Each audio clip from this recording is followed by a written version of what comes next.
குட்டீஸ், எப்படி இருக்கீங்க? ஒரு குட்டி மந்திர கதையோட வந்திருக்கேன். வாங்க கதைக்குள்ள போகலாம். ஹெலனா, லிண்டா 2 பேருமே சகோதரிகள்.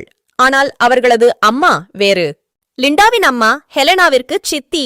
அதனாலேயே அவர் ஹெலானாவை கொடுமை செய்தார். நல்ல துணிகளை கூட போட்டுவிட மாட்டார். அவளை எப்போது அழுக்காக அசிங்கமாக வைத்திருப்பார். அவர் சொல்லும் வேலைகளை செய்யவில்லை என்றால் ஹெலானாவை பயங்கரமாக காயப்படுத்துவார். அது ஒரு குளிர்காலம்.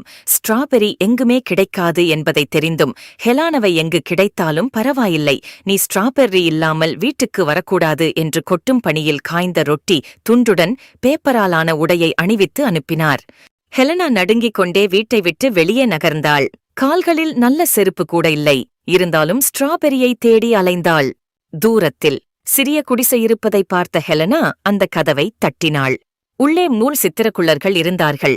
ரொம்ப தூரத்திலிருந்து வருகிறேன், குளிர் தாங்க முடியவில்லை, கொஞ்சம் இளைப்பாறிவிட்டு கிளம்பிடுவேன் என்றதும் அவர்களும் ஒப்புக்கொண்டு அவளை உள்ளே அழைத்தார்கள். அவள் அணிந்திருந்த பேப்பர் உடையை பார்த்தார்கள். உன்னிடம் குளிருக்கு இதமாக போடும் மேலங்கி இல்லையா என்றார்கள். அவள் தனது சித்தி இதைத்தான் கொடுத்தார். மேலும் நான் ஸ்ட்ராபெரி இல்லாமல் சென்றால் மிகவும் காயப்படுத்துவார் என்றும் கூறினாள். முதலில் அவளின் குளிருக்கு நன்றாக ஒரு உடையை கொடுத்தார்கள்.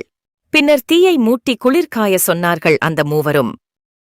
அவளுக்கு உதவியதை பார்த்து அவள் வைத்திருந்த காய்ந்த ரொட்டியை கொடுத்தாள் ஹெலனா. 4 பேரும் அதை பகிர்ந்து உண்டார்கள்.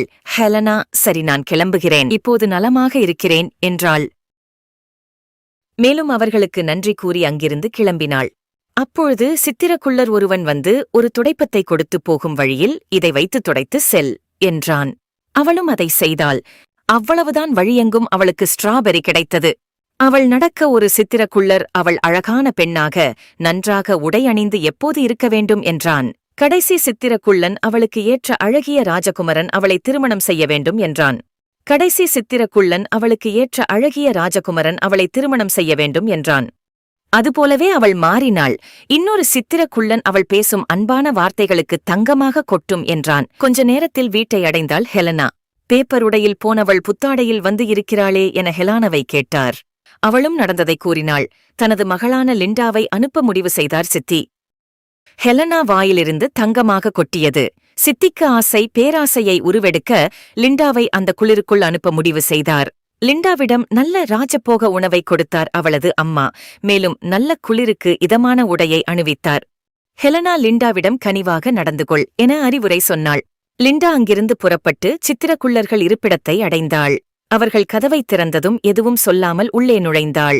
அவள் கொண்டு போன ராஜபோக உணவை அவள் மட்டுமே தனியாக கிளம்புகிறாள் என்று சித்திரக்குள்ளர்களிடம் சொல்ல அவர்களில் ஒருவர் துடைப்பத்தை கொடுத்து நீ போகும் வழியை சுத்தம் செய் என்றான். அவளோ அதை வாங்கிக் கொண்டு என்னால் இதையெல்லாம் செய்ய முடியாது என துடைப்பத்தை தூக்கி எறிந்தாள். இதை பார்த்ததும் சித்திரக்குள்ளன் ஒருவன் வாழ்நாள் முழுவதும் நீ அழுக்காக அசிங்கமாக இருப்பாய் என்றான். அடுத்த கணமே அவள் அசிங்கமாக மாறினாள். இன்னொரு சித்திரக்குள்ளன் லிண்டா வாயை திறந்து யாராவது காயப்படுத்தும் மாதிரி பேசினால் அவள் வாயிலிருந்து தவளைகள் விழும் என்றான். இன்னொரு சித்திரக்குள்ளனோ வாழ்நாள் முழுவதும் அவள் சிரிப்பை மறந்து போக வேண்டும் என்று மந்திரம் போட்டான். சிறிது நேரத்தில் வீட்டை அடைந்தாள் லிண்டா.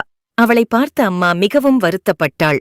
மேலும் இதை பார்த்த ஹெலனா ஓடி வந்து நீ கனிவாக நடக்கவில்லையா என்று கேட்டாள். உடனடியாக கோபப்பட்டு அவளை திட்ட ஆரம்பித்தாள் லிண்டா. அவள் வாயிலிருந்து தவளைகளாக கொட்ட அவள் யாரையுமே அதன் பிறகு திட்டவில்லை. கொஞ்ச நாட்களில் ஹெலானாவை தேடி இளவரசன் வந்தான். அவனையே திருமணம் செய்து கொண்டாள் ஹெலனா. சந்தோஷமாக வாழ ஆரம்பித்தாள்.